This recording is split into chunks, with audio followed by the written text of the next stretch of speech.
आज हम अर्थांतर विन्यासे कालिदासो विशेष्यते उक्ति के बारे में अध्ययन करेंगे। महाकवि चूड़ामणि कालिदास स्वभावतः ऋसिद्ध कवि हैं, अतः उनके काव्य में आत्मभूत रस तत्व परिलक्षित होता है। तथापि वे अलंकार की उपयोगिता व गौणता को भी अपनी रचनाओं में उचित स्थान देते हैं।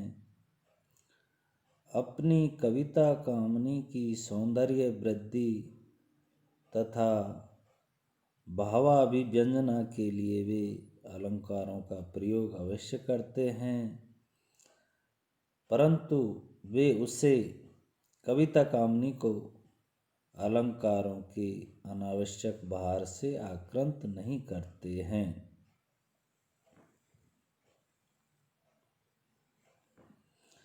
अलंकार के शब्दालंकार एवं अर्थालंकार ये दो भेद होते हैं।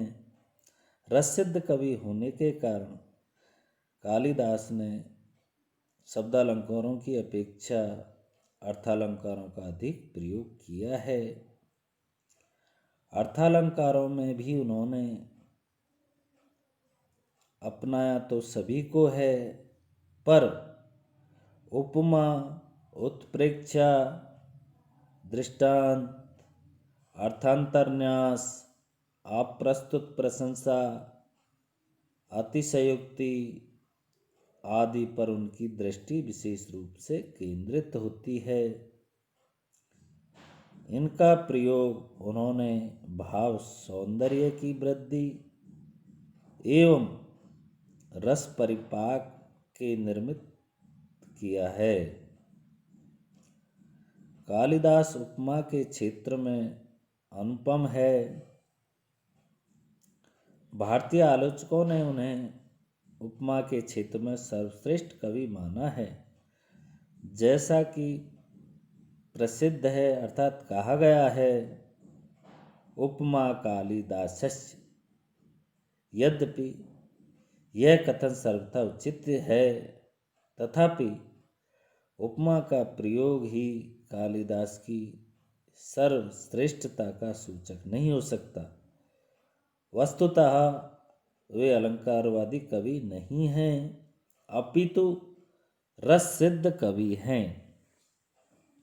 उनकी प्रतिभा सर्वतोमुखी है। उनकी संविधान कुशलता, रस योजना, भावाभिव्यंजना, ध्वन्यात्मक एवं प्रासादिक शैली भी अद्वितीय है। कुछ विद्वानों की मान्यता है कि कालिदास ने उपमा अलंकार से बढ़कर अर्थांतरन्यास का भी प्रयोग किया है। जैसा कि कहा गया है, उपमा कालिदासस्य नोत्कृष्टेति मतम मम अर्थांतरस्य विन्यासे कालिदासो विशिष्यते। कालिदास ने ऐसे वाक्यों का प्रयोग किया है जो अपने में जीवन के सत्यों को समाहित किए रहते हैं। इसी से कालिदास के ऐसे वाक्य आदर्श बन गए हैं, जैसे कि किमिव ही मधुराणाम वर्णनम नाकृतीनाम, सताम ही संदेह पदेषु वस्तुषु प्रमाणमन्तः करण प्रवृत्तः इत्यादि। अभिज्ञान शाकुंतलम के निम्न श्लोक में अर्थांतरन्यास अलंकार का चित्रण किया गया है। जैसा कि असंशयम छत परिग्रह क्षमा यदार्यमस्याभिलाषी मे मनः, सताम ही संदेह पदेषु वस्तुषु प्रमाणमंतः कर्ण प्रवृत्त है। निसंदेह यह शकुंतला क्षत्रिय द्वारा पत्नी रूप में स्वीकार करने योग्य है, क्योंकि मेरा मन इस पर अभिलाषा करने वाला है। संदेहास्पद विषयों में सज्जनों के अंतःकरण की प्रवृत्तियां ही प्रमाण होती है। यहाँ उत्तरार्धगत सामान्य से पूर्वार्धगत विशेष का समर्थन होने से अर्थांतर न्यास अलंकार है। कालिदास ने यहाँ अर्थांतर न्यास अलंकार का प्रयोग करके नवीन चमत्कार उत्पन्न किया है।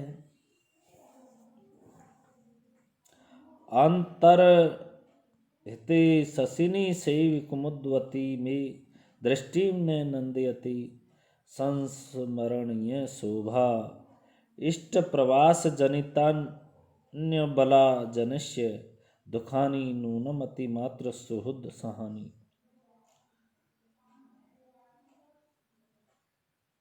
जैसा कि चतुर्थ अंक में ही अर्थांतर न्यास निम्नलिखित श्लोक में दिखाई देता है।